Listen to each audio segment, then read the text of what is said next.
हाँ इनकी सुनो। 2030 तक अगर मोदी के अलावा कोई आ जाए तो अरुण कुमार तिवारी नाम है मेरा, बदल देना। अगर मोदी के अलावा कोई आ जाए तो ब्राह्मण की पैदाइश नहीं, गारंटी। बिल्कुल चुप। जो लोग कह रहे हैं मोदी के प्रति विपक्ष कौन है, चेहरा कौन है, सुन लो। पहली बात सुनो, मुझे सुनो, बोलिए। जब मुझे ऐसा लगता है ना, जैसे भाई अगर तुम्हें कुत्ता काट ले, ठीक, और तुम उसका रेबिस का टीका टाइम से ना लगवाओ तो ऐसी हरकतें होती हैं, ठीक है, गलती तुम्हारी नहीं है, ठीक है, तो टाइम से टीका लगवाया करें भाई साहब आप। और ये यहाँ पर कुत्ता नहीं है, यहाँ पर है तानाशाही, तानाशाही ने काट ली और टीका लोकतंत्र का लगाना जरूरी है। एक बात सुनो, देश में मैं कुछ नाम गिनाऊंगा, ठीक है भाई, आप लोग अपनी प्रतिक्रिया देना, लेकिन बाद में मेरे सुनने के बाद कुछ नाम गिनाता हूँ। देश में सबसे अच्छा प्रशासनिक यानी लॉ एंड ऑर्डर की व्यवस्था अगर किसी ने देखी है किसी प्रदेश के अंदर, वो उत्तर प्रदेश थी और वो थी मायावती का शासन, ठीक। एक बात, तो law and order minister Mayawati से अच्छा कोई नहीं है। एक मिनट, दूसरी बात, सुनो सुनो, दूसरी, अरे बाबा सुनो सुनो, दूसरी सुनो, दूसरी व्यवस्था सुनो। दिल्ली के अंदर, दिल्ली पूरे भारत के अंदर एजुकेशन सेक्टर में अगर किसी ने सबसे अच्छा काम किया है तो वो एजुकेशन मिनिस्टर है मनीष सिसोदिया। एक मिनट, ये बड़ी अच्छी बात कही है। एक मिनट, दिल्ली, एक मिनट सुनो, अब सुनो, नहीं सुनो, एक मिनट, नहीं सुनो, एक मिनट, अगर मैं गलत कह रहा हूँ आप दिल्ली के स्कूल जाके विजिट करो, आपको पता चल जाएगा। मैं जो कह रहा हूँ वो सच है, जमीन पर है। आगे बोलिए। अब सुनो, तीसरी, एक मिनट चाचा, तीसरी बात सुनो, मैंने एक मिनिस्टर दिया लॉ एंड ऑर्डर मिनिस्टर, दूसरा दिया एजुकेशन मिनिस्टर, तीसरा सुनो, तीसरा क्या है, देश में सबसे अच्छा फाइनेंस मिनिस्टर, जिसके टाइम पे जीडीपी सुधरी और देश का कर्जा सबसे कम हुआ और देश की इकोनॉमी 145वें पायदान से 10वें पायदान पे आई, और देश में लाइब्रेशन, प्राइवेटेशन, ग्लोबलाइजेशन, जितनी भी प्राइवेट कंपनी, ठीक है, जितने भी प्राइवेट स्कूल, ये इंफ्रास्ट्रक्चर डेवलप हुआ, ठीक है, इकोनॉमी के मामले में, अर्थव्यवस्था के मामले में। और ये मेरे शब्द नहीं है, ये मेरी शब्द नहीं है, ये बीजेपी के बड़े नेता सुब्रमण्यम स्वामी के शब्द है कि Manmohan Singh is the best economist, ठीक है, ठीक। एक मिनट, ठीक, अब तो 3 मिनट, एक सुनो, 4 मिनिस्टर दे दिए, 5वां देता हूं, 5वां सुनो, मैंने 4 मिनिस्टर दे दिए, वेलफेयर मिनिस्टर हो गया। अब आ जाओ तुम स्वास्थ्य के मामले में, ठीक है, तो स्वास्थ्य के मामले में सुनो, दिल्ली में मोहल्ला क्लिनिक, यानी अपने मोहल्ले से 100 कदम 500 मीटर की दूरी पे एक हॉस्पिटल मिला, ठीक है, छोटा क्लिनिक मिला, वो व्यवस्था चाहिए हमें, सत्येंद्र जैन चाहिए हॉस्पिटल के लिए, ठीक। तो देखो, एक तरफ नरेंद्र मोदी है और एक तरफ सारा कैबिनेट है। देश तय कर ले कि तुम्हें भला सोचना है, एक आदमी के नाम पे मर जाना, मिट जाना है। हमें देश में कैबिनेट चाहिए, एक आदमी के नाम पे देश नहीं चलेगा ये। जी इधर आइए, मास्क उतार लेंगे। नहीं, मास्क नहीं भैया, आजकल का टाइम ऐसा है, बीजेपी के खिलाफ कुछ भी बोलेंगे। बोलिए। बीजेपी का मेडिकल के मामले में इतना बुरा हाल है कि पहला प्रूफ तो ये है, सारा यूपी इलाज कराने दिल्ली आता है, पहली बार में तो यही प्रूव हो गया, ठीक है। दूसरी बात, किसी को अगर जरा सा भी डाउट हो, आप बीजेपी का हेडक्वार्टर देख लेना और उसके नहीं, अरे ये टीवी न्यूज नहीं है यार, इसीलिए बोल रहे हैं। नहीं ऐसा कुछ नहीं। किसी को भी बीजेपी का कंट्रीब्यूशन देखना हो तो बीजेपी का हेडक्वार्टर देख लेना, कैसा 7 स्टार होटल है, और उसके सामने एम्स का, उससे 4 गज की दूरी पे एम्स की क्या हालत है। उसके जो ब्रिज नीचे है वहाँ पे लोग पड़े रहते हैं क्योंकि रहने की, रुकने की जगह ही नहीं है। और आप जाके किसी भी टाइम रैंडम इंटरव्यू करना, वहाँ पे आधे से ज्यादा 75% यूपी के मिलेंगे। वो अपने आप में साबित करता है यूपी का क्या हाल है। और यूपी का इतना बड़ा बजट है और उसके बाद भी इट्स अ शेम। 80 सीटें हैं, 3 गुना मिलता है पैसा। यूपी की 80 सीटें हैं, उस हिसाब से दिल्ली के 10 गुना होगा। तो बजट इतना तगड़ा वहां पर मिल रहा है। और अभी कल इंडियन एक्सप्रेस का मैं पढ़ रहा था, इंडियन एक्सप्रेस में बताया है मुंबई में इनको पता है मुंबई में बीजेपी ने बुरी तरह हारना है, इसलिए म्यूनिसिपल इलेक्शन ही नहीं करवा रहे। और म्यूनिसिपैलिटी का सारा बजट जो है वो उनके बीजेपी के राज्यों में, जो जहाँ पे सीटें हैं वहाँ पे जा रहा है, और शिवसेना वगैरह को दे ही नहीं रहे। हाँ। और ये जो रोड सबसे बड़ा, ये आपने सही टाइम में निकाला, सबसे बड़ा इनका सबसे बड़ा क्लेम है बीजेपी का कि ये रोड इंफ्रास्ट्रक्चर बनवा रहे हैं। रोड इंफ्रास्ट्रक्चर इतने बुरी तरह से टोल वसूल रहे हैं, वो तो कोई प्राइवेट बनवा देगा। तो सवाल ये है कि दिन रात जो टैक्स लिया जा रहा है वो कहाँ जा रहा है? अगर टोल पे भी हमारे को अपना पैसा देना है, वो पैसा कहाँ जा रहा है? सारा घोटाले हो रहे हैं, सारा स्कैम में जा रहा है। यही सारे काम की वजह है जिसकी वजह से 1.5 महीने पहले मंदिर का मुद्दा उठाया गया, क्योंकि असल काम पे बोलने को ब्लैंक है, असल काम पे बोलने को ब्लैंक है। इस वजह से दे हैड टू मंदिर का मुद्दा उठाना पड़ा। अदरवाइज वो कहते क्या, अदरवाइज वोटर को कहते ही क्या, कुछ कहने को ही नहीं है, इसीलिए मंदिर का मुद्दा उठाना पड़ा। मैंने कहा कि अभी चुनाव का है, मंदिर का मुद्दा उठा दिए।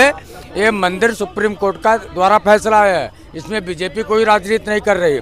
और जो यूपी का बात बता रहे हैं कि भैया यूपी में जाके अस्पतालों का हाल बेहाल था, पहले यूपी का हाल बेहाल था, लेकिन आज योगी के उत्तर प्रदेश में बीजेपी की सरकार है। एक मिनट, बीजेपी नहीं, एक मिनट, बीजेपी का सरकार है, आज इलाज बढ़िया मिल रहा है। आज यही एम्स की बात करते हैं, कांग्रेस की सरकार थी, एक की जब सरकार थी तो जितने सरकारी अस्पताल थे वहाँ पर डॉक्टर बैठते नहीं थे टाइम पर, एक गरीब आदमी का इलाज नहीं होता था। अगर कोई टेस्ट बाहर लिख देते थे तो वो मजबूरन प्राइवेट कराता था। लेकिन आज बीजेपी की सरकार में, भारतीय जनता पार्टी की सरकार में आज गरीबों को इलाज मिला। पहले डॉक्टर आधे से ज्यादा दवाइयाँ बाहर लिखते थे, हाँ, और आज मिल रहा है। भाई डेंगू आया, मलेरिया आया, तमाम इलाज कराए होंगे ना तुमने? सुनो, ये भैया हाँ। जो काम 60 साल में नहीं हुआ वो 8 साल में हो जाएगा। बिल्कुल, इसका भी जवाब सुनो। मुकाबला आज से करोगे? जवाब सुने, सवाल करे तो जवाब सुनिए। 60 सालों में नहीं हुआ। सुनो, मायावती की सरकार आई थी, मायावती ने एक हॉस्पिटल बनवाया सेक्टर 31 में, ठीक है, BR अम्बेडकर के नाम से बना हुआ है, वो सरकारी है। उसके अलावा उसके बगल में जिला अस्पताल है, मायावती ने बनवाया था, ठीक। उसके अलावा तुम्हारा धनगौर में एक अस्पताल है, मायावती ने बनवाया था। उसके बाद अखिलेश की सरकार आती है, ध्यान से सुनना, अखिलेश की सरकार में 22 सेक्टर 22 में सरकारी अस्पताल बना। बताओ, ठीक है, योगी आदित्यनाथ ने कौन सा सरकारी अस्पताल बनवाया है? पहले योगी जी ने कौन सा बनाया? इन्होंने बताया। एक मिनट, मैं बोल रहा हूं। आयोग का डेटा देखिए, है। सुनिए। अरे भाई साहब, कौन बोल रहा था? हाँ, मैं ही बोल रहा, बोलता ही। नीति आयोग, ये नीति आयोग की भारतीय सरकार का ये है, रोस्ट परफॉर्मेंस लिखा हुआ है इसमें। उत्तर प्रदेश न्यूज क्लिक का न्यूज है, नीति आयोग उत्तर प्रदेश सबसे खराब परफॉर्मर हेल्थ इंडेक्स में। अब कुछ सरकारी डेटा कह रहा है। देखिए, ये कोई भी डाटा रहे, 24 में कौन आएगा? 24 में बीजेपी आने वाले भक्त नहीं मानेंगे। सुनो, ये फरहान के अब्बा हैं और अब्बा नहीं मानेंगे। अब्बा को कुछ भी कह लो, अब्बा मानेंगे नहीं। सुनो, सुनो, सरकार जो काम किया है देश के विकास के नाम पर, हमने उसको वोट दिया है। मैं एक बात पूछता हूँ, 1 मिनट, 2014 से पहले आपके नहीं दोस्त ये बताओ, 2014 से पहले आपकी सेविंग अकाउंट में कितने पैसे थे? मैं बता रहा हूँ 2014 के पहले बता रहे हैं, 2002 की बात करते हैं। क्या ये बताइए कि 2002 में आपको सबसे पहले राशन की बात करते हैं? क्या आप, एक मिनट, छोटा नहीं, आप हमसे बड़े होंगे। उस समय मैं 9th क्लास में था, 2002 में। तब कहा गरीबों को राशन मिलता था? नहीं मिलता था यार। 1 मिनट भैया, कोई बात नहीं। आज जब कांग्रेस की सरकार थी, कांग्रेस सुविधा में क्या कांग्रेस ने गरीबों के लिए क्या काम किया? एक काम बताइए मुझे। ये कह रहे कांग्रेस ने क्या किया? जिस कॉलेज में ये पढ़ते होंगे वो कांग्रेस की देन है, ठीक है। जब मैं पढ़े थे ये, ठीक है, सुनो, जिस टाइम में कह रहे 9th में पढ़ा हूं मैं, तो उस कांग्रेस की सरकार का बना हुआ। जिस हॉस्पिटल में इनको खसरा का टीका बीका लगा, वो सब कांग्रेस का बना हुआ। इसके अलावा जहां ये नौकरी कर रहे हो किसी कंपनी में नौकरी, अपना काम कर रहे हो, तो ये भी कांग्रेस की पॉलिसी थी, लाइब्रेशन, प्राइवेटेशन, ग्लोबलाइजेशन। अगर तुम प्राइवेट रोजगार कर रहे हो ना, ये मनमोहन की पॉलिसी थी कि तुम अपना काम कर सकते हो, ठीक है। उससे पहले परमिशन नहीं थी, गवर्नमेंट के अधीन करना पड़ता था, या फिर आप लघु उद्योग कर सकते थे। दूसरी बात, सुनो सुनो सुनो, दिल्ली का रिंग रोड, दिल्ली का outer ring road, Yamuna express way, Lucknow Agra express way, ठीक, DND एक्सप्रेस वे, ठीक, ये सारी सड़कें, ठीक, और दिल्ली की जितनी भी सड़कें सब कांग्रेस की बनाई हुई है, सब की सब, ऑल टोटल। 2-4 अभी बनाई होगी, जैसे आगरा एक्सप्रेस वे, वो नितिन गडकरी के टाइम बना, लेकिन इसके अलावा जितनी भी सड़कों का निर्माण है सब कांग्रेस के टाइम का। जितने स्कूल थे, जितने स्कूल थे, जितने स्कूल हैं, सब कांग्रेस ने जमीनें अलॉट करी। पहले स्कूलों की हालत खस्ता थी, अरविंद केजरीवाल ने और अच्छी कर दी, ठीक, लेकिन स्कूल की जमीन अलॉट की दिल्ली की, ठीक है। इसके अलावा पूरे देश में जवाहर नवोदय विद्यालय, सैनिक विद्यालय जो केंद्र की तरफ से चलते हैं, जवाहर नवोदय विद्यालय की स्थापना राजीव गांधी ने रखी, ठीक है। उसमें बच्चे पढ़ते हैं, हॉस्टल की सुविधा है, और फ्री पढ़ते हैं, आराम से पढ़ते हैं। देश में मनरेगा की पॉलिसी, देश में नरेगा की पॉलिसी, रोजगार गारंटी अधिनियम, सरकार ने कहा था अगर हम रोजगार नहीं दे पाए तो 200 दिन का तो मैं रोजगार की गारंटी अधिनियम लाके ये कहा कि 200 दिन का भत्ता देंगे, और अगर भत्ता ना दे पाए तो उसके बाद एक आरटीआई कानून लाए, राइट टू इन्फॉर्मेशन एक्ट, कि हमने दिया कि नहीं दिया ये भी चेक कर लो। एक सरकार कहती थी हम क्या कर रहे हैं पूछो हमसे, आरटीआई राइट टू इन्फॉर्मेशन, और दूसरी सरकार क्या कर रही है मनमोहन इसकी मोदी जी की पीएम केयर फंड, पता है तुम्हें? हाँ हमें मालूम है, भाई देश में कोरोना आया, देश में एक फंड होता है जिसे कहते हैं राष्ट्रीय राहत आपदा कोष, कोई भी दिक्कत होगी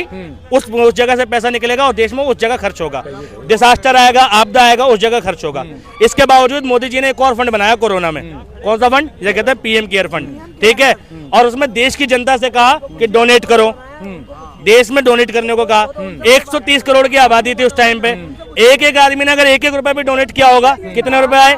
130 करोड़। मेरे जैसे ने 100 रुपए किए, कुमार विश्वास जैसे ने लाखों रुपए किए, अनिल अंबानी मुकेश अंबानी जैसे ने करोड़ों किए, अक्षय कुमार जैसे ने लाखों किए, ठीक है, अजीम जी प्रेम जी ने करोड़ों रुपए दिए, इतने रुपए डोनेट आए, ठीक है। मोदी जी से पूछा गया, आरटीआई डाली थी उस पे कि ये पीएम केयर फंड का पैसा आपने क्या किया, तो मोदी जी ने पता क्या जवाब दिया? वहां से पीएमओ से जवाब आया कि ये वाला फंड आरटीआई के दायरे में नहीं आता, हम नहीं बताएंगे। यानी जनता से पैसा लेंगे लेकिन जनता को बताएंगे नहीं कहाँ खर्च किया, ठीक है। इसे कहते हैं घोटाला। तुम कहते थे ना कांग्रेस सरकार में घोटाला हुआ, कॉमनवेल्थ घोटाला बताते हो, 2G घोटाला बताते हो, ठीक है, बहुत सारे घोटाले बताते हो। आज तक मनमोहन नगर कॉमनवेल्थ घोटाला गया, कौन सी सजा हुई? राहुल गांधी को कौन सी सजा हुई? कौन गया? ठीक है, कॉमनवेल्थ में कॉमनवेल्थ में जिसमें वो अभी हाजिर हो रहे हैं वो नेशनल हेराल्ड केस है, और नेशनल हेराल्ड एक न्यूज़पेपर का नाम है जो अंग्रेजों के जमाने में नहीं था, राजीव गांधी के जमाने में था। राजीव गांधी भैया नेशनल हेराल्ड, एक minute national Herald, national Herald newspaper का नाम हमसे चिल्लाओ, हमसे मत चिल्लाओ, आराम से नाम बोलो। नेशनल हेराल्ड राजीव गांधी का टाइम का था, गलत खबर है। एक मिनट, गलत खबर नहीं है इन्होंने, एक मिनट आप कह लिया, एक मिनट सुनो, इन्होंने कहा नेशनल हेराल्ड राजीव गांधी के जमाने का। इनसे नेशनल हेराल्ड के बारे में बस 5 लाइनें सुनना चाहता हूँ। क्या हमें नहीं, मैं इनसे नेशनल हेराल्ड, इन्होंने कहा राजीव गांधी। क्या बात है सर, क्या बात है सर, क्या बात, ये बात है।